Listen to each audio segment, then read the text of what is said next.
అమ్మా, మీరు ఈ ఆధ్యాత్మిక పాత్రలోకి ఎప్పుడు వచ్చారు అసలు?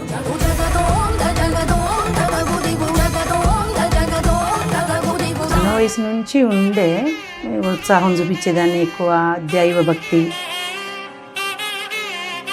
ఇప్పుడు మీ తాతగారి నుంచి మీరు ఇది నేర్చుకున్నాను, మీ తాతగారి వల్ల నేను దీంట్లోకి వచ్చాను అని అంటున్నారు కదా. నాకు ఆ సమ్మక్క సారక్క తల్లి మహత్యం ఒకటి తెలుసుకున్నాను. ఎందుకంటే ఇప్పుడు కొన్ని గాలి పట్టిన వాళ్ళు, కొన్ని చెడు పూజల ద్వారా బాధింపబడే వాళ్ళు, అట్లా అనారోగ్యంతో బాధపడుతుండే వాళ్ళు మా తాతగారు పూజ చేయగానే. ఇప్పుడు ఈ 20 ఏళ్లలో మీరు చూసిన అనుభవాలు ఎలాంటివి? పెళ్ళైన వాళ్ళకి సంతానం కలగదు, హాస్పిటల్కి పోతే ఏ వ్యాధి ఉండదు, అబ్బాయికి బాగానే ఉంది, అమ్మాయికి బాగానే ఉంది, సంతానం మాత్రం అందట్లేదు. మరి ఆరోగ్య సమస్యలు, ఆర్థిక సమస్యలు ఉన్న వాళ్ళని ఎలా? ఆరోగ్య సమస్యలు లేదా ఆర్థికంగా ఎదగలేని వాళ్ళు, లేదా ఎదిగిన వాళ్ళు కుప్పకూలిపోవడం. అమ్మ, ఈ మధ్య చాలా మందిని చూస్తున్నాం, మేకప్స్ వేసుకున్నప్పుడు కూడా అమ్మవారు వస్తుందని చెప్పి కొన్ని వీడియోల్లో చూసాం. అమ్మవారు ఎవరి మీద కంటే వాళ్ళ మీదకి రాదమ్మ. అమ్మవారు వచ్చి కొన్ని సందర్భాలు కూడా ఉంటాయి. అమ్మవారు వచ్చేది వాస్తవానికి నిజమే. ఎక్కువగా పూజలు అనేవి అమావాస్య రోజు, పౌర్ణమి రోజు చేస్తుంటారు. ఎందుకు అలా? అమావాస్య రోజు కొందరు చెడు పూజలు చేస్తుంటారు. ఆ చెడు పూజలకి మేము విరుగుడు అనేది సేమ్ అదే రోజు చేస్తారా? మళ్ళీ మీరు వేరే రోజు? మేము ప్రతిరోజు చేస్తూనే ఉంటాం. ప్రతి ఒక్కళ్ళు కూడా దైవ భక్తితో ఉండండి, ఆధ్యాత్మిక జ్ఞానం నేర్చుకోండి, 10 నిమిషాలు భగవంతుడి గురించి సమయం కేటాయించండి. గంటల కొద్దీ ఫోన్లలో ఉంటున్నారు. ఒక్క 10 నిమిషాలు మీరు ఆ భగవంతుడి దగ్గర దీపం వెలిగించి ఆ 10 నిమిషాలు కూర్చొని మీరు ఆ భగవంతుడి ధ్యానంలో ఉండి చూడండి. ధ్యానం ద్వారాగా ఏదైనా సాధించవచ్చు మనం. నమస్తే అమ్మా. నమస్కారం అమ్మ. బాగున్నారా? బాగున్నానమ్మా, మీరు బాగున్నారా? బాగున్నాను అమ్మా. మీరు ఈ ఆధ్యాత్మిక పాత్రలోకి ఎప్పుడు వచ్చారు అసలు? చిన్న వయసు నుంచి ఉండే దీని మీద ఎక్కువ ఉత్సాహం చూపించేదాన్ని, ఎక్కువ దైవ భక్తి, ఆధ్యాత్మిక జ్ఞానం ఉండే. 20 సంవత్సరాల నుంచి ఇక అది కొనసాగిస్తున్నాను. అట్లా 20 సంవత్సరాలు? 20 సంవత్సరాల నుండి. 20 సంవత్సరాల నుంచి మీరు ఈ ఆధ్యాత్మికతలో ఉండడానికి మీ కుటుంబం మీకు ఎలా సహకరించింది? ఫస్ట్ అయితే ఒప్పుకోలేదు. ఎక్కువ మా తాతగారితో ఉండేదాన్ని నేను. తాతగారు అమ్మవారి పూజలు చేస్తూ ఎంతోమందికి చెడు పీడల నుండి బాధపడే వారికి విముక్తి కలిగించేవాళ్ళు. అంటే ఏం చేసేవాళ్ళు? ఆయన సమ్మక్క సారలమ్మ తల్లి దగ్గర కొన్ని పూజలు జరిపించి కొన్ని మంత్రాల ద్వారాగా కొన్ని వస్తువులు తయారు చేసి అట్లా తాంత్రిక బాధల నుండి విముక్తి పొందించేవాళ్ళు వాళ్ళకి. అంటే ఏమేమి వస్తువులు తయారు చేసేవాళ్ళు? వేర్లు ఉంటాయి, తాయితలు ఉంటాయి, రాగిరేగి మీద బీజాక్షరాలు రాసేవారు. ఆ బీజాక్షరాలు రాసి ఆ తాయితలో గురిగింజ, వేరు, మరి రాసిన యంత్రము, పసుపు కుంకుమ, అక్షంతలు మంత్రించినవి అన్నీ మంత్రించి దానికి జీవం పోసి అవి పూజలో పెట్టి వాళ్ళకి ఇచ్చేవాళ్ళు. ఇవ్వడం వల్ల అవతల వాళ్ళు కూడా బాగుపడేవాళ్ళు. ఎక్కువ నేను తాతగారితోనే ఉండడం వలన నాకు దైవభక్తి బాగా ఉండేది. ఎక్కువ శాతం ఒక్కొక్కరికి అమ్మ అలవాటు, నాన్న అలవాటు, తర్వాత నానమ్మ, అమ్మమ్మ ఇట్లా అలవాటు ఉండేవాళ్ళు. నాకు మా తాతగారు ఎక్కువ అలవాటు అనమాట. తాతగారితో ఉండడం. చిన్నప్పటి నుంచి మీరు మీ తాతగారి దగ్గరే పెరిగాను.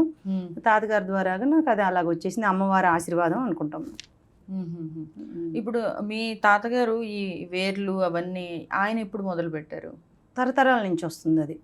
అంటే ఫ్యామిలీ మొత్తం అంతేనా? ఫ్యామిలీ మొత్తం కదమ్మా, అందరు మిగతా అంతా ఆయుర్వేదం, వనమూలికే వైద్యం చేసేవాళ్ళు మా వాళ్ళంతా. కాకపోతే తరానికి ఒకలాగా 8 తరాల నుండి వస్తుంది. మా ముత్తాతలు, ఓ తాతలు, ఆ తాతలు అంతా అట్లా అట్లా అట్లా మా తాతగారికి వచ్చింది, నాన్నగారి తండ్రికి, ఆయన తర్వాత మాకు వచ్చింది, అట్లా నాకు వచ్చింది. ఇప్పుడు మీకు అన్నదమ్ములు ఎవరు లేరా? అన్నదమ్ములు 4 అన్నదమ్ములు. వాళ్ళు కూడా ఇలాగే ఉన్నారా? వాళ్ళు వనమూలికే వైద్యం చేస్తుంటారు. ఓకే, వనమూలిక వైద్యం. అందరూ ఫ్యామిలీ మొత్తం దీంట్లోనే ఉన్నారా? ఫ్యామిలీ మొత్తం వనమూలిక వైద్యం చేస్తుంటారు. ఈ ఆధ్యాత్మిక జ్ఞానంలోకి నేను వచ్చాను మా తాతగారి ద్వారా. అమ్మవారు నన్ను ఎన్నుకుంది అనుకుంటాం మేము. ఇప్పుడు మీ తాతగారి నుంచి మీరు ఇది నేర్చుకున్నాను, మీ తాతగారి వల్ల నేను దీంట్లోకి వచ్చాను అని అంటున్నారు కదా. మరి మీ తాతగారి నుంచి మీరు ఇది నేర్చుకోవడానికి మీకు అంత బలంగా మిమ్మల్ని ఏది ఆకర్షించింది ఇటువైపు? నాకు ఆ సమ్మక్క సారక్క తల్లి మహత్యం ఒకటి తెలుసుకున్నాను. ఎందుకంటే ఇప్పుడు కొన్ని గాలి పట్టిన వాళ్ళు, కొన్ని చెడు పూజల ద్వారా బాధింపబడే వాళ్ళు, కానీ హాస్పిటల్కి పోయి అన్ని బాగుండి కూడా అన్ని బాగుందని చెప్తారు. యువతల అది రోగాలతో కాళ్ళు గుంజడం లాంటివి, పక్షవాతం రావడం లాంటివి, ఒక తెలియని అనారోగ్యం అట్లా అనారోగ్యంతో బాధపడుతుండే వాళ్ళు మా తాతగారు పూజ చేయగానే వాళ్ళు ఎమ్మటే బాగుపడేవాళ్ళు. అట్లా అప్పుడు నేను అనుకునేదాన్ని, ఈ రకం కూడా మనం ప్రజలకు సేవ చేయొచ్చు కదా. నాకు ఎక్కువ ప్రజలకు సేవ చేయాలంటే బాగా ఆశ ఉండేది. మనం ఏదో సాధించాలి, భగవంతుడు అడుగుతాడు అక్కడ, మనం ఇక్కడ పోయిన తర్వాత పైలోకంలో అడుగుతాడు నువ్వు భూలోకం నుంచి ఏం సాధించినవి అన్నప్పుడు మనకు చెప్పుకుంటానికి ఉండాలి కదా. నాకు ప్రజాసేవ అంటే ఎక్కువ ఇష్టం. అమ్మవారంటే ఎంత భక్తో నాకు ప్రజలన్నా కూడా అంతే ఇష్టం ఉండేది. వాళ్ళకి ఏదో ఒక ద్వారా మనం సేవ చేయాలని చిన్న వయసు నుండే మా తాత చేస్తుంటే చూసినిగా నాకు అదే ఇక అట్లా అలవాటు అయిపోయింది. ఇప్పుడు మీరు మీ తాతయ్య చేస్తున్నప్పుడే నేర్చేసుకున్నారా? నేర్పించారు, తాతగారు విద్య నేర్పించారు. ఓకే.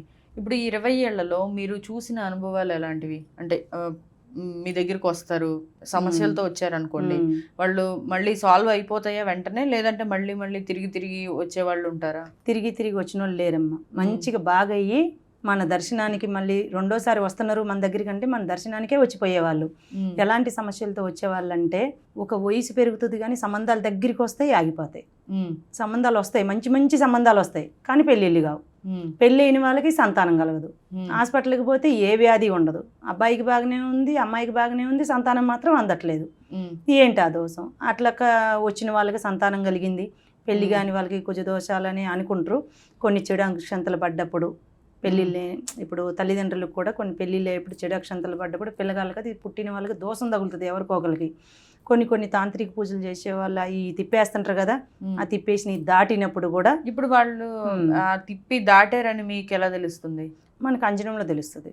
అంజనం వేస్తే తెలుసు. అంజనం వేస్తే వీళ్ళకి అసలు ఈ సమస్య ఎందువల్ల వచ్చింది, ఇది దేవుడు పెట్టిన మహిమ లేకపోతే దుష్టశక్తి మహిమ, ఏదైనా దాటితే వచ్చిందా ఇది అనేది మనకు అంజనంలో చూపిస్తుంది. అంటే పూర్వజన్మ కర్మలు కూడా గ్రహ ప్రభావాల వల్ల కూడా వాళ్ళకి ఆ టైం గ్రహ బలం తగ్గినా, గురు బలం తగ్గినా, దైవ బలం తగ్గినా, పీడ కర్మలు వెంటాడినా కానీ, దుష్టశక్తులు వెంటాడినా కానీ వీటి ప్రభావం ఏ విధంగా పడుతుందంటే, మంచిగా భార్య భర్తలు అన్యోన్యంగా ఉంటుంటారు, చాలా మంచిగా ఒకళ్ళ మీద ఒకళ్ళ ప్రేమతో ఉంటారు. తెలియకుండానే ఒకళ్ళంటే ఒకళ్ళకి అసహ్యం ఏర్పడుతుంటుంది. అప్పుడు ఒకళ్ళు నిన్ను ఇప్పుడు భార్యను చూస్తే భర్త వారదు, భర్తను చూస్తే భార్య వారదు, అనుమానాలు స్టార్ట్ అవుతుంటాయి. అనుమానాలతో మొదలయ్యి అది తెగిపోయే కాడికి వస్తుంది. తెగిపోయే కాడికి వచ్చినప్పుడు కొందరు అర్థం చేసుకొని ఇక అక్కడిక్కడ ఆ దేవుడు కూడా ఆ గురువులు తిరిగి మన దగ్గరికి వచ్చిన వాళ్ళు కూడా ఉన్నారు. మన దగ్గరికి వచ్చిన వాళ్ళకి దాన్ని అంజనం వేసుకొని చూసి వాళ్ళకి పరిష్కారం చేసి వాళ్ళకి బాగు చేసినాం. బాగా దర్శనానికి వచ్చిన వాళ్ళు కూడా చాలామంది ఉన్నారు. ఇప్పుడు మళ్ళీ మీరు మీ దగ్గరకు వచ్చి ఆ సమస్యకి తగ్గ పరిహారం తీసుకొని మళ్ళీ వెళ్ళి ఇదేం పని చేయట్లేదు, లేకపోతే ఇది ఇలా పనిచేస్తుంది అని చెప్పి మీ దగ్గర సలహాలు తీసుకునే వాళ్ళు ఉంటారా? మంచిగా అయిందమ్మా అని అందరూ కూడా. అంటే ఎన్ని రోజుల్లో అలా ఏమైనా ఉంటుందా? ఎన్ని రోజుల్లో సమస్య 3 నెలల్లో అయిపోతుంది, 6 నెలల్లో కంప్లీట్ అవుతుంది, అలా మీకు ఏమైనా తెలుస్తుంది? కళ్యాణం 3 నెలల లోపల కళ్యాణం జరుగుతుంటది. వెంటనే పాంగనే తెల్లారో మరుసనాడు కాదు, వెళ్ళగానే ఈ మంత్రశక్తి యొక్క ప్రభావం వాళ్ళ ఒంటికి చేరాలి. మనం ఒక్కొక్క మంత్రం పూజ ద్వారాగా వేస్తుంటాం వాళ్ళకి. ఆ మంత్రశక్తి అనేది వాళ్ళ ఒంటికి పారాలి. ఒంటికి పారడానికి మనకి ఈ 3 నెలల లోపల మంచిగా కళ్యాణం కావాలి అనుకున్న వాళ్ళు కళ్యాణము, సంతానంగా కలగలేని వాళ్ళకి సంతానము, మరి చికాకులు గొడవలు ఉంటాయి చూసి భార్య భర్తల మధ్యలో, అవి వారం నుంచే చదువుకుంటాయి. మన దగ్గరికి వచ్చి పోయినాక వాళ్ళ ఇంట్లో దీపాలు మేము చెప్తాం కదా, ఇంట్లో ప్రతిరోజు దీపం వెలిగించుకోండి. ఫస్ట్ మన ఇంట్లో ప్రతి దేవుడికి కూడా దీపం, ధూపం, నైవేద్యం, పుష్పం, ఆ కర్పూరం ఇవన్నీ ఉండాలన్నమాట. ఇవన్నీ ఉన్నప్పుడు కొంతమంది చేయరు, ఒకసారి చేస్తే ఇంకో రోజు చేయరు. అప్పుడు ఏమైనా దోషాలు ఉంటాయి, మళ్ళీ దోషాలు ఉంటుంటాయి కదమ్మా. ఇంట్లో ఎవరో ఒకరు ఇంత దీపం వెలిగించినా చాలు, ఇంత బెల్లం కాదమ్మా. మీరు ఇచ్చిన మంత్రమో లేకపోతే వేరో ఏదో తీసుకొని వెళ్తారు, వెళ్ళిన తర్వాత మీరు చెప్పిన నియమాలు వాళ్ళు సరిగా పాటించలేదు అనుకోండి, అప్పుడు ఏమైనా డిఫెక్ట్స్ ఉంటాయా, మళ్ళీ నెగిటివ్ ఏమైనా ఫోర్సెస్ పనిచేస్తాయా? ఇక చాలా మంది అయితే అమ్మా మనకి దీపం వెలిగించుకుంటే భయంతో వెళ్తారు. ఇక ఇప్పుడు అన్ని కష్టాలు అనుభవించి భరించి వచ్చిన వాళ్ళు మళ్ళీ కష్టాలకు దిగాలనుకోరు కదా. మనం చెప్పే ఒక ఆధ్యాత్మిక మాటలు, మనం చేసిన పూజా విధానం, మేము కూడా గంటల కొద్దీ కష్టపడి కూర్చొని పూజలు చేస్తుంటాం కదా, ఇవన్నీ వాళ్ళు చూస్తుంటారు కదా.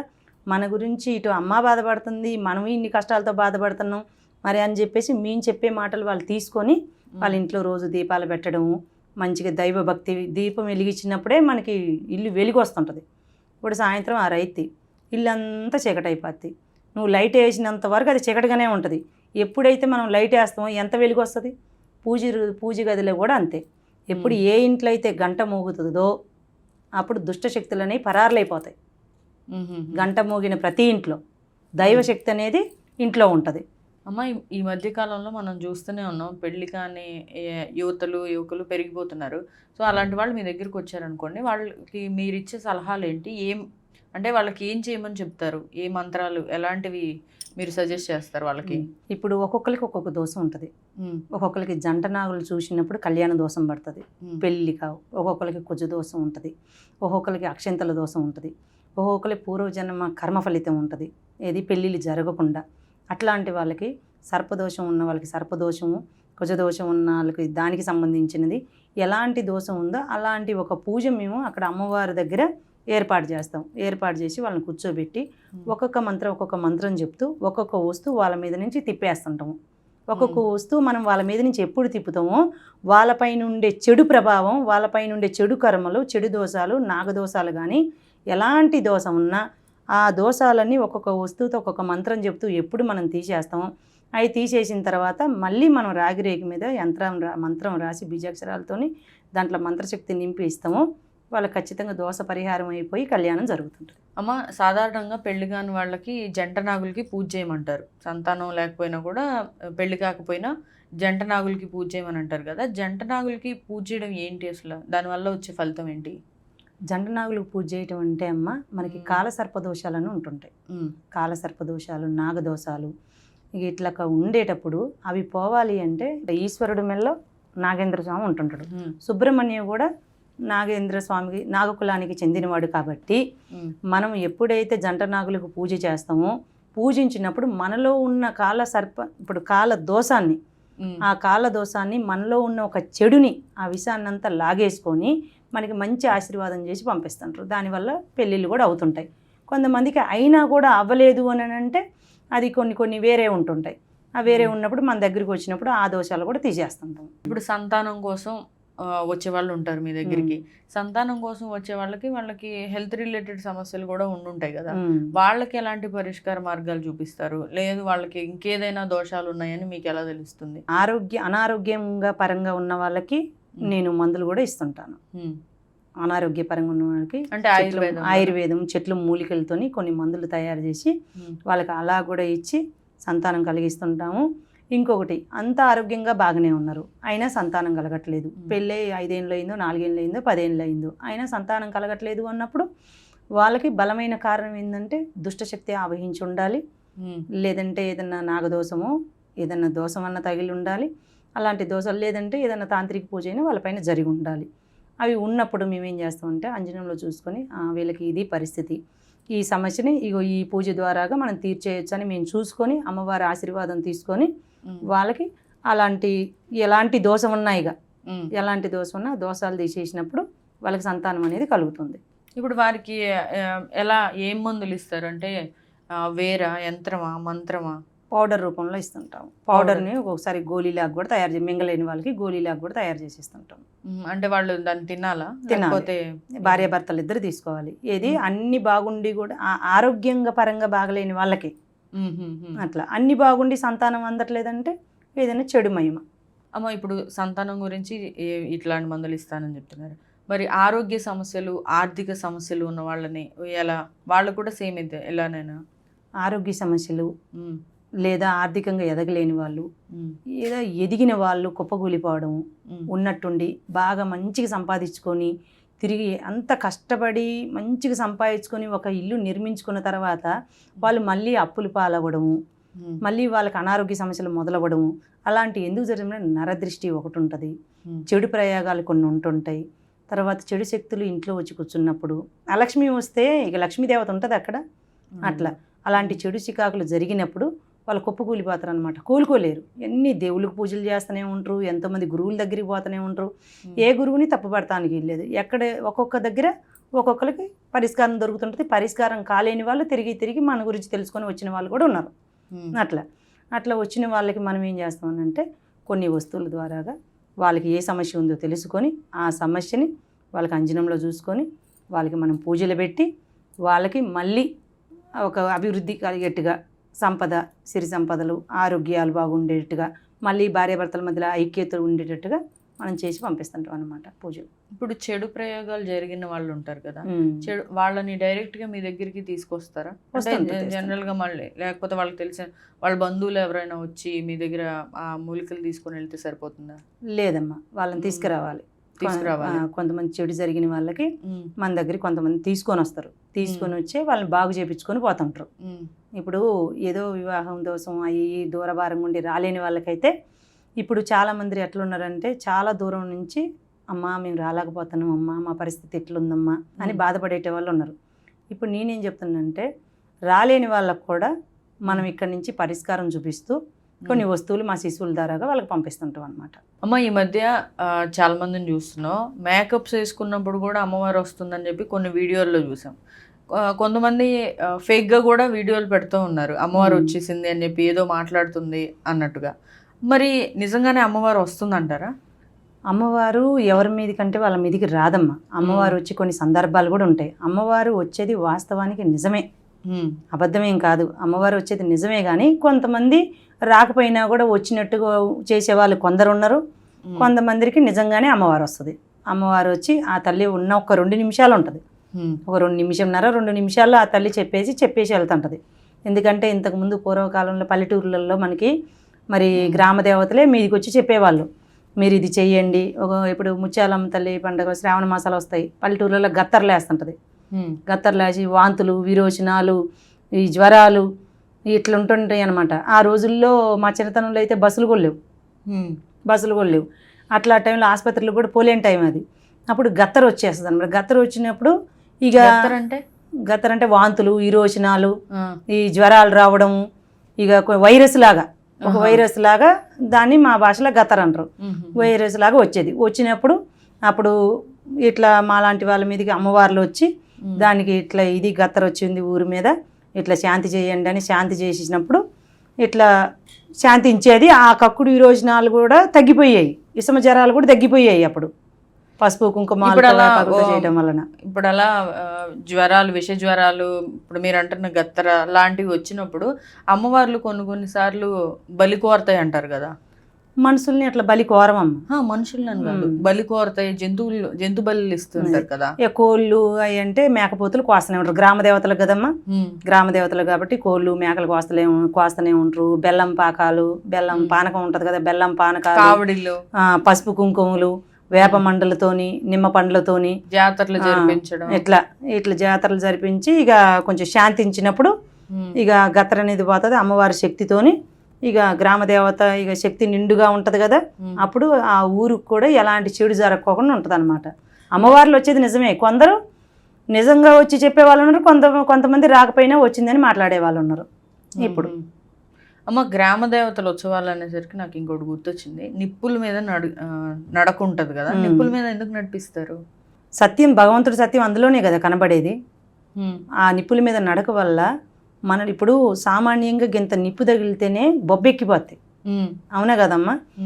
ప్రతి సంవత్సరం గ్రామదేవత పూజప్పుడు ఆ నిప్పులు కొలివేసి ఆ నిప్పుల మీద నడిచినప్పుడు ఒక్కల కాలుకు కూడా గింతన కాలుతుందా, గింత బొబ్బన్న వస్తుందా? రాదు. ఆ గ్రామదేవత అంత సత్యం ఉందని నిరూపించడానికి ఒకటి, దాంట్లో ఆ నిప్పుల మీద నడిచినప్పుడు మనలో ఉన్న కరముల చికాకులు కూడా తొలగిపోతుంటాయి అనమాట. ఏం కాదు జనరల్ గా నిప్పుల మీద నడిస్తే ఏమవదు, కాలుకు బొబ్బలెక్కవు, ఏం కాలదు. అమ్మవారి సత్యం ఉంది కదా. అలా సంవత్సరానికి ఒకసారి గ్రామదేవత ఉందని నమ్మేది కూడా బలంగా నమ్మని వాళ్ళకు కూడా నమ్మకం చూపించేది అప్పుడే. ఆ నిప్పుల మీద నడిచిన వాళ్ళకి కాళ్ళు కాలవు, వాళ్ళకి ఎలాంటి హాని జరగదు కదా. అప్పుడు నమ్మని వాళ్ళు కూడా కొంతమంది ఉంటారు, దేవుని నమ్మనే ఉట్టిదే అని కొట్టిపారేస్తుంటారు. ఆ సమయంలో నమ్ముతారు, అట్లా దేవత సత్యం చూపించుకుంటుంది ఆమె అట్లా. అమ్మ మరి ప్రత్యేకంగా కొన్నిసార్లు కొన్ని పూజలు చేసేటప్పుడు హోమాలని చేస్తూ ఉంటారు కదా, హోమాలు చేయడం వెనకాల అసలు రహస్యం ఏంటి అని మీరు అనుకుంటారు? హోమాలు చేయడం వలన మనకి ముఖ్యంగా దేవతలు మన ఇంటికి ఆహ్వానించుకుంటుంటాం. ఆహ్వానించుకొని దేవీ దేవతలు మనం ఏ దేవతకైతే హోమం పెడతావో ఆ దేవతని మనం ఆహ్వానించుకొని ఆ హోమాలు పెట్టినప్పుడు దాంట్లో నెయ్యి వేస్తాము, నవధాన్యాలు వేస్తాము. మరి అగ్నిదేవుడు అంటే పంచభూతాలలో ఒక పంచభూతం వచ్చేసి అగ్నిదేవుడు. అక్కడ కూర్చొని మన నువ్వుల నూనెతో కానీ ఆవు నేతితో కానీ అక్కడ దీపాలు వెలిగించి ఆ హోమం గుండా వచ్చే దాంట్లో సైన్స్ పరంగాను మనకు ఆరోగ్యం కుదురుతుంటుంది. ఆ హోమాలు పెట్టినప్పుడు చెడు పీడలు, చెడు కర్మలు, చెడు దోషాలు అనేది ఆ కాలక్ష్మి అనేది బయటికి వెళ్ళిపోతుంటుంది. దైవశక్తి అనేది నిండుకుంటుంటుంది. దైవశక్తికి తాంత్రిక శక్తికి తేడా ఏంటి? దైవశక్తి ఉన్నది నిజమేగా. దైవం కనబడడు, ఒక బొమ్మ రూపంలోనో రాయి రూపంలోనో విగ్రహం రూపంలోనో కనబడుతుంటాడు. దైవశక్తి ఉన్నది ఎంత నిజమో తాంత్రిక శక్తి ఉన్నది కూడా అంతే నిజం. ఆ తాంత్రిక శక్తి ఎదుర్కోవాలంటే ఒక దైవశక్తి వల్లనే అవుతుంది. అట్లని చెప్పేసి దైవమే నేరుగా వచ్చి చేయడుగా. మాలాంటి వాళ్ళ రూపంలో మాలాంటి వాళ్ళని సృష్టించి మాలాంటి వాళ్ళ వల్ల ఆ తాంత్రిక శక్తి నుంచి బాధపడే వాళ్ళకి మేము ఒక మార్గం చూపిస్తుంటాం. అంటే తాంత్రిక శక్తులు 2 రకాలుగా కూడా ఉపయోగించవచ్చు కదా, అంటే మంచిగా చెడుక. తాంత్రికం అనేది చెడమ్మ, దైవం అనేది యంత్రబలం, అంతర్బలం, మంత్రబలం ఇట్లా ఉండేవి దైవిక శక్తులు. తాంత్రికం అనేది పూర్తిగా చెడు శక్తి. అట్లా ఆ తాంత్రిక శక్తిని ఎదుర్కోవటానికే మేము ఈ యంత్రబలం, అంతర్బలం ఉపయోగించి మంత్రశక్తితోని కొన్ని పూజలు చేస్తూ కొన్ని హోమాలు జరిపిస్తూ మేము దాన్ని ఎదుర్కొని దాన్ని పక్కకు తొలగిస్తుంటాం. ఇప్పుడు తాంత్రిక శక్తి, ఇప్పుడు ఏదో ఒక చెడు ప్రయోగం జరిగింది, అది ఆ మనిషి నుంచి పోయింది అని మీకు ఎలా తెలుస్తుంది? మనం తీసేసినప్పుడే మనం ఒక్కొక్కటి మంత్రం ఇచ్చి చెప్పాను కదా ఇందాక, మనం మంత్రం ఇచ్చి ఒక్కొక్క మంత్రం ద్వారాగా ఒక్కొక్క వస్తువు తీసేసినప్పుడే అందులోకి బంధించబడతాయి. వాళ్ళపైన ఉండే దుష్ట శక్తులు కానీ, చెడు పీడలు కానీ, చెడు కర్మలు కానీ వాటిలో మనం బంధిస్తాం. బంధించేసినప్పుడు ఇప్పుడు మాకు దైవశక్తి ఉంది కదా, ఉన్నప్పుడు మనకు తెలుస్తుంది వాళ్ళపైన ఉందా పోయిందా అనేది తెలుస్తుంది. అది పోవడానికే మనం అంత కష్టపడి 1 గంట సేపు వరకు కూడా వాళ్ళని కూర్చోబెట్టి పూజలు చేసేది. అంటే ఏ విధంగా తెలుస్తుంది మీకు? మనకి దైవశక్తి అనుభవం ద్వారా తెలుస్తుంది. ఆధ్యాత్మికత జ్ఞానం ఉన్న వాళ్ళం కదా, మనకి వాళ్ళ మీద ఉన్నదా పోయిందా అనేది మనం మంచిగా ఏమంటే తెలుసుకోవచ్చు. ఎక్కువగా పూజలు అనేవి అమావాస్య రోజు, పౌర్ణమి రోజు చేస్తుంటారు. ఎందుకు అలా? అమావాస్యకి పౌర్ణమికి తేడా ఏంటి? అంటే ఎందుకు చేస్తారు అదే రోజుల్లో? అమావాస్య రోజు లక్ష్మీ రోజు. అమావాస్య లక్ష్మీదేవత పుట్టినరోజు కాబట్టి, అమావాస్య రోజు పుట్టింది కాబట్టి ఆ తల్లి ఆ మనిషి ఇప్పుడు ధనాభివృద్ధి జరగడానికి, ఇప్పుడు చాలామంది అప్పులతో బాధలు పడుతుంటారు, సంపాదన కష్టపడ్డా కూడా ఫలితం రాని వాళ్ళు ఉంటారు. అమావాస్య రోజు మనం ఆ ధనలక్ష్మికి పూజలు చేయడము, తర్వాత అమావాస్య రోజు కొందరు చెడు పూజలు చేస్తుంటారు. ఆ చెడు పూజలకి మేము విరుగుడు అనేది సేమ్ అదే రోజు చేస్తారా? మళ్ళీ మీరు వేరే రోజు? మేము ప్రతిరోజు చేస్తూనే ఉంటాం. విరుగుడు పూజలు అనేవి ప్రత్యేకంగా ఏ రోజు చేస్తారని? మేము సోమవారం తప్ప అన్ని వారాలు చేస్తుంటాను. ఎందుకు సోమవారం కాకుండా? సోమవారం అంటే మా పైన బరువు కూడా మేము దింపుకోవాలి కదా, మాకు ప్రత్యేకించి సోమవారం రోజు పూజలు పెట్టుకుంటాం. వారం అంతా చేస్తుంటాం కదా, అందరి చెడు దింపుతుంటాం కదా, అందరి చికాకులు తీసినప్పుడు మా పైన కూడా బరువు ఉంటుంటుంది. ఉన్నప్పుడు సోమవారం రోజున మేము పూజలు పెట్టుకుంటాం, వారానికి 1 రోజు. పౌర్ణమి రోజులు ఏ విధమైన పూజలు చేస్తుంటారు? పౌర్ణమి రోజు నిండు పండు వెన్నెల చంద్రుడు యొక్క శక్తి, మనం చెప్పాను కదా, మన మనసుకు అధిపతి చంద్రుడు. మన మనసుకి ఆ రోజున ఆ భగవంతుడికి మన చంద్రుడి యొక్క వెలుతురులో మనం ఆ పూజలు నిర్వహించినప్పుడు సాక్షాత్ సమ్మక్క సారలమ్మ తల్లి ఆ రోజు మా కంటికి కనబడుతుంటుంది. ఆ తల్లి మాకు దర్శనం ఇస్తుంటుంది. ఆ తల్లి మాకు దర్శనం ఇచ్చినప్పుడు ఆ తల్లి దగ్గర మేము మొక్కుకొని వేడుకొని, ఇక మేము ఎవరికి పూజ చేసినా కానీ, ఎవరికి మనం మంత్రం చెప్పి బొట్టు పెట్టినా తాయితీ ఇచ్చినా, వాళ్ళపైన ఎలాంటి చికాకులు తీసేసినా కానీ వాళ్ళకి చెడంతా వెళ్ళిపోయి మంచి జరగాలమ్మా అని చెప్పేసి ఆ తల్లి దగ్గర మనం వేడుకుంటుంటాం. నార్మల్గా పూజలు చేసినప్పుడు ఏదైనా భయపడ్డారనో లేకపోతే ఏదో జరుగుతుందని మీ దగ్గరికి వచ్చినప్పుడు తాయెత్తులు ఇస్తూ ఉంటారు. కొంతమంది దిష్టి తగలకుండా ఉండడానికో దేనికో గుమ్మానికి అవి కడుతూ ఉంటారు కదా, అవి ఎందుకు కడతారు? వాటి వెనకాల ఉన్న రీజన్ ఏంటమ్మా? ఇప్పుడు మన గుమ్మానికి ఎందుకు కడతామంటే అందులో అసలు ఏమేమి వేస్తామంటే అక్షంతలు, నవధాన్యాలు, వేరు ముక్కలు, తర్వాత వచ్చేసి కొబ్బరికాయ, నిమ్మకాయలు. నిమ్మకాయకి ఎంత శక్తి ఉంటుందో మీకు తెలుసు కదా, ఈ నిమ్మకాయలు అవన్నీ మనం అందులో మంత్రించి పూజ జరిపించి వాటిని 3 కులాల దారంతో దైవశక్తిని నింపి మనం గుమ్మానికి ఇచ్చినప్పుడు ఆ ఇంటికి చెడు శక్తి నరదృష్టి సోకకుండా అవి మనం ఇస్తుంటాం అన్నమాట. ఆ రాగి రేకు మీద ఏదో రాసిస్తారు, బీజాక్షరాలు రాసిస్తారని అన్నారు కదా, ఆ రాగి రేకు మీద బీజాక్షరాలు అంటే మనకి లలిత సహస్రనామంలో గాయత్రి మంత్రంలో ఉన్నవేనా? అవి వేరే? లేదమ్మా, మాకు వేరే మంత్రాలు ఉంటాయి, అవి మనం బయటికి చెప్పకూడదు, చెప్తే పాటించవు. మనకి మా తాతగారి దగ్గర విద్య నేర్చుకున్నాం కదా, తాతగారు నేర్పిన కొన్ని మంత్రాలు ఉంటాయి అన్నమాట.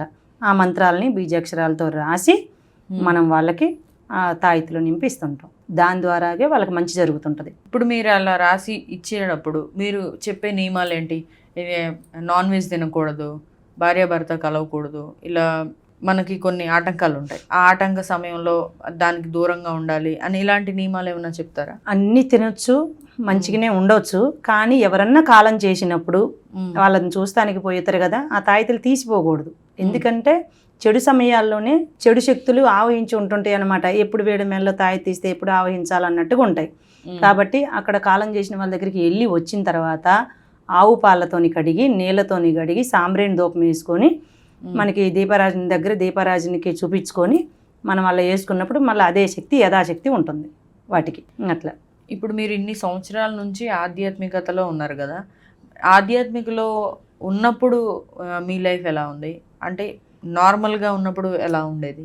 నార్మల్గా ఉన్నప్పుడు మీలాగనే ఉండేదాన్ని, లేచేదాన్ని, ఉండేదాన్ని, పెట్టేదాన్ని, పిల్లగాళ్ళకి పెట్టుకునేదాన్ని, అంత ఇల్లును అమ్మ నాన్న కుటుంబం అంతా చూసుకునేదాన్ని. కానీ దైవ భక్తిలో ఎక్కువ ఉండేదాన్ని. ఒక భాగం ఇటు ఉంటే 3 భాగాలు కూడా దైవభక్తి కేటాయించేదాన్ని ఎక్కువ సమయం. రోజులో కూడా ఏ పని చేసినా కూడా కూర్చున్నా లేచినా ఆ తల్లి స్మరణ చేసుకుంటూ ఆ తల్లిని తలుచుకుంటూ ఆ అమ్మవారిని ధ్యానించుకుంటూ. ఎందుకంటే ఆమె చరిత్ర బాగా గొప్పగా చెప్పేవారు మా తాతగారు. మనం కళ్ళతో చూసింది కాదు కదా, మన పెద్దవాళ్ళు చెప్తుంటేనే మనం విన్నాము. చిన్న వయసు నుండి కూడా మా తాతగారు ఆ తల్లుల గురించి గొప్పగా చెప్పడం అట్లా విని విని విని వేరే వాళ్ళు వచ్చినా కూడా వాళ్ళకి వర్ణించడం, అదంతా విని నా మనసు అనేది ఆ అమ్మవారికి అంకితం చేసుకున్నాయి. నా మనసు ఎప్పుడైతే ఆమెకు అంకితం అయిపోయిందో నాకు ఇదే నేను సేవ చేయాలి, అమ్మవారికి సేవ చేస్తూ ఇంకా ప్రజలకు కూడా 10 మందికి కూడా నా ద్వారాగా అయింది నేను సేవ చేయాలి. అలాగ చేస్తూ కూడా కొంతమందికి పెళ్ళిళ్ళకి నేను డబ్బులు ఇవ్వడము, కొన్ని కానుకలు ఇవ్వడం, అంటే పెళ్ళి జరగడానికి ఇబ్బంది, పేదింటి పెళ్ళిళ్ళు ఉంటాయి కదా, అలాంటి పేదవాళ్ళకి పెళ్ళిళ్ళు జరిపించడము, లేదా ఎవరన్నా ఆరోగ్య పరిస్థితి ఇప్పుడు చెడు కర్మలు కాకుండా ఆరోగ్య పరిస్థితి బాగలేని వాళ్ళకి డబ్బు ఇచ్చి వాళ్ళ ఆరోగ్యాలు బాగు చేయించడము. ఇక ఎవరన్నా కొంచెం తినడానికి కూడా ఇబ్బందులు పాలున్న వాళ్ళు చాలామంది ఉన్నారు, వాళ్ళకి సాయం చేయడము. కొన్ని అనాథ ఆశ్రమాలకి నాకు ఇట్లా భక్తులు ఇస్తుంటారు కదా, నా దగ్గరికి వచ్చి ఇచ్చిన భక్తుల ద్వారాగా ఆ వచ్చే డబ్బులలో కొంతమందికి ఇవ్వడం, అనాథాశ్రమాలకి మా శిశువుల ద్వారా పంపిస్తుంటా. వాళ్ళకి మంచి కడుపు నిండా భోజనం పెట్టిరండి అని మానకి చేతనైన దాంట్లో కొన్ని చేస్తుంటా. తర్వాత మా ఆశ్రమానికి భక్తులు వస్తుంటారు, వచ్చిన వాళ్ళకు కూడా దూరాభారం నుంచి వస్తుంటారుగా, వాళ్ళ కడుపు నిండా భోజనం పెట్టే పంపిస్తాయి. ఎందుకంటే చాలా దూరాభారం నుంచి వస్తారుగా, మరి అది పల్లెటూరు, ఎక్కడ తింటారు వాళ్ళు, ఎటు పోలేరుగా, ఆరోగ్యం బాగలేక మన దగ్గరికి వచ్చేది, వాళ్ళకి మన దగ్గర భోజనం పెట్టి పంపించడము ఇట్లాంటివి వచ్చిన భక్తులు ఉంటారమ్మా. 2-3 రోజుల లాగా వెంటనే వెళ్ళిపోతారు. ఆ రోజు కొంతమంది బాగా పరిస్థితి బాగలేని వాళ్ళు నిద్ర చేస్తుంటారు, బాగా పరిస్థితి బాగలేని వాళ్ళు. లేదని అంటే అసలుకి ఇక మంచం పడిన వాళ్ళు ఉంటారు కదా, వాళ్ళని తీసుకొచ్చి నిద్రలు చేస్తుంటారు. లేదంటే వచ్చిన వాళ్ళకి మనం పూజలు అంటే గంటల కొద్దీ సమయం పడుతుంది నా దగ్గర, కాబట్టి వాళ్ళకి మంచిగా భోజనం పెట్టేసి వాళ్ళకి పూజలన్నీ చేసి పంపిస్తుంటాం. అంటే గంటల కొద్ది సమయం అంటే ఏ సమయం, అంటే ఎంత సమయం? అంటే ఇప్పుడు మీరున్నారమ్మా, మీరు ఒక సమస్యతో నా దగ్గరికి వచ్చారు, మిమ్మల్ని చూడగానే బొట్టు పెట్టి తాయితి కట్టి పంపిస్తే ఆ శక్తి పోదుగా, మీలో ఉన్న చెడు పోదుగా. మిమ్మల్ని కూర్చోబెట్టి మీకు మంత్రం చెప్పుకుంటూ మీ మీద ఉన్న సమస్యను అంతా తీయాలి. మా గంట సేపు పూజ, అడవి పూజలు కదమ్మా, అడవి పూజలు కాబట్టి గంట పడుతుంది. ఏముంటాయమ్మా ఇక అక్కడ వచ్చి చూస్తే తెలుస్తుంది. అంటే రకరకాలుగా ఉంటాయా? సమస్యకి ఒక్కొక్క సమస్యకి ఒక్కొక్క పూజ. ఇప్పుడు నాగదోషానికి వేరే పూజ ఉంటుంది, మరి ఈ కళ్యాణ దోషానికి అక్షంతల దోషానికి వేరే పూజ ఉంటుంది, సంతాన దోషానికి వేరే ఉంటుంది, లక్ష్మి కలిసి రావట్లేదంటే వేరే పూజ ఉంటుంది. ఒక్కొక్క పూజకి ఒక్కొక్క ముగ్గు పడుతుంటుంది, ఒక్కొక్క పూజ ఒక్కొక్క విధంగా ఉంటుంటుంది. అట్లా తీసినప్పుడే మీ పైన ఉండే చికాకులు సమస్యలు అనేవి పోతుంటాయి. ఇప్పుడు చెడు ప్రయోగాలు ఇందాక మనం మాట్లాడుకున్నాం, అలాంటి వాళ్ళకి వచ్చినప్పుడు కూడా సేమ్ అలాంటి పూజలే ఉంటాయి, లేకపోతే వాళ్ళకి ఇంకేమైనా ప్రత్యేకంగా ఉంటాయా? అట్లా చెడు జరిగి వచ్చిన వాళ్ళకి ఇంకొంచెం టైం తీసుకొని వాళ్ళకి చెడు వెళ్ళిపోయే వరకు, అది పోయే వరకు, అది బందీ అయ్యే వరకు మనం పూజలు చేస్తూనే ఉంటాం. వాళ్ళకి ఒక గంట వాళ్ళకి పూజలు చేసిన వేరే విధంగా ఉంటుంటాయి. వాళ్ళు పూజలు చేసినప్పుడు ఏమైనా ప్రత్యేక తిథులు ఉంటాయా, లేకపోతే? లేదమ్మా, ఏ వారమైనా చేయొచ్చు, ఒక సోమవారం తప్ప ఏ వారమైనా చేస్తాం. అంత విద్య నేర్చుకొని ఉన్నాం కదా మనం, ఇదే వారం చేయాలి అదే వారం చేయాలని లేదు, సోమవారం తప్ప ఏ వారమైనా చేస్తుంటాం. ఇక రాలేని వాళ్ళు ఉంటారు కదా దూరాభారంగా, ఇప్పుడు చాలామంది కూడా అమ్మ మేము రాలేకపోతున్నాం, మా పరిస్థితి బాగలేదు, చాలా దూరం అయిపోయింది, కొంతమంది ఒక్కలే రాలేకపోతున్నాం, ఇలాగా ఉండే వాళ్ళకి ఇక నాకు కూడా ఒక ఆలోచన, దూరాభారం ఉన్న వాళ్ళకి ఇక నేను కూడా ఆలోచించి సరే దూరభారంగా ఉన్న వాళ్ళకి మనం ఇక్కడి నుంచే పూజలు పెట్టేసి పూజలు చేసి వీడియో కాల్ ద్వారాగనో ఇంకా ఫోన్ ద్వారాగనో పూజలు పెట్టేసి వాళ్ళకి సంబంధించిన వస్తువులు కొన్ని ఇచ్చి పంపిస్తుంటాం శిశువుల ద్వారాగా. అమ్మ ఇప్పటివరకు చాలా విషయాలు చెప్పారు. సో మీరు చెప్పాల్సింది ఏమైనా ఉన్నా మిమ్మల్ని ఫాలో అయ్యే వాళ్ళకి మీరు ఏదైనా చెప్పదలుచుకున్నా చెప్పొచ్చు మీరు. మేము ప్రజలందరికీ చెప్పేది ఒకటే అమ్మా, ఫస్ట్ తల్లిదండ్రులని గౌరవించుకోండి, పెద్దల మాట వినుకోండి. పెద్దల మాట చద్దన్నం మూట అన్నారు, అది ఉట్టిగే అనలేదు. వాళ్ళ మాటిని నడిచిన వాళ్ళు ఎంత ఎత్తుకే దిగిరా, వాళ్ళ మాట కాదని పోయిన వాళ్ళు ఎంత లోతులు పడ్డరా కూడా మీరు ఆలోచించుకోవాలి. ఇప్పుడుండే యువతలు తల్లిదండ్రి మాట కూడా లెక్క పెట్టట్లేదు. సెల్ ఫోన్లు వచ్చిన కానించి మరీ దారుణంగా తయారైపోయి ఒకళ్ళ మీద ఒకళ్ళు ద్వేషాలు పగలమించుకోవటం, ఆ ఫోన్లోనే గంటల కొద్దీ ఉండడము, వృత్తిపరంగా కూడా ముందుకు వెళ్ళకపోవడము, పిల్లలు కూడా చదువులు మానేసి ఎక్కువ శాతం సెల్ ఫోన్లు పట్టుకోవటం, అట్లా ఎందుకు జరుగుతుంది? తల్లిదండ్రులు కూడా కొంతమంది పిల్లలపైన కూడా దృష్టి పెట్టాలి. పిల్లల్ని గారాబం చేసి చెడగొట్టకూడదు. ఎత్తుకుంటే సంకన ఉండాలి, దింపితే కిందన ఉండాలి. రెండు పక్కల ఉండట్లేదు ఇప్పుడు జనం. అట్లా మారాన్ చేసి కూడా పిల్లల్ని చెడగొట్టుకునే వాళ్ళు కూడా చాలామంది ఉన్నారు. ఇట్లా పిల్లల బాధ్యతలు కూడా మీరు మీ వృత్తి ధర్మం పాటిస్తూ కూడా పిల్లల మీద కూడా కొద్దిగా శ్రద్ధ పెట్టుకోండి. చాలామంది కుటుంబాలు నా దగ్గరికి వస్తున్నారు ఇట్లా ఇబ్బందులు పాలైపోయి పిల్లలు చెప్పిన మాట వినట్లేదని. ఎందుకు వినట్లేదు? మనం ఫోన్ ఇస్తే కదా పిల్లలు తీసుకుంటారు, మనం ఇవ్వకపోతే ఎందుకు తీసుకుంటారు? మనం ఫోన్ ఇచ్చిన కాడి నుంచి చదువు పక్కన పెడుతుండే, తిండి తినేది పక్కన పెడుతుండే, ఫోన్లోనే గంటల కొద్దీ ఉంటున్నాయి. మరి అది ఎవరు చెడగొట్టింది? మనంగా చెడగొట్టుకుంటున్నాం. కాబట్టి మీరు కూడా దైవభక్తి కూడా పిల్లలకు నేర్పుతూ, ఇప్పుడు పక్క రాష్ట్రాలు ఇక్కడ ఇతర దేశాల్లో చూస్తూనే ఉన్నాము. కొన్ని దుక్కుల చిన్న పిల్లల నుంచి కూడా చాలా భక్తి నేర్పుతున్నారు. మన వాళ్ళు ఏ ఊరున పల్లెటూరు అయినా సిటీ అయినా విదేశాల్లో ఉన్నా ఎక్కడున్నా కొందరు పాటిస్తున్నారు, కొందరు పాటించట్లేదు. ప్రతి ఒక్కళ్ళు కూడా దైవభక్తితో ఉండండి, ఆధ్యాత్మిక జ్ఞానం నేర్చుకోండి. 10 నిమిషాలు భగవంతుడి గురించి సమయం కేటాయించండి. గంటల కొద్దీ ఫోన్లలో ఉంటున్నారు. ఒక్క 10 నిమిషాలు మీరు ఆ భగవంతుడి దగ్గర దీపం వెలిగించి ఆ 10 నిమిషాలు కూర్చొని మీరు ఆ భగవంతుడి ధ్యానంలో ఉండి చూడండి. ధ్యానం ద్వారాగా ఏదైనా సాధించవచ్చు మనం. అంత శక్తి, అంత గొప్ప వరం మనకు భగవంతుడు ఇచ్చినప్పుడు మనం ఉపయోగించుకోవాలి. మనకి ఇన్నిచ్చిన భగవంతుడికి పొద్దున ఒక 10 నిమిషాలు, సాయంత్రం ఒక 10 నిమిషాలు సేవలు అందించండి. అందించినప్పుడు మీ కుటుంబాలు కూడా బాగుంటుంటాయి. ప్రతి ఒక్కరికి నేను చెప్పే మాట ఇదే, సర్వేజన సుఖినో భవంతు. థ్యాంక్ యూ అమ్మా. నమస్కారం.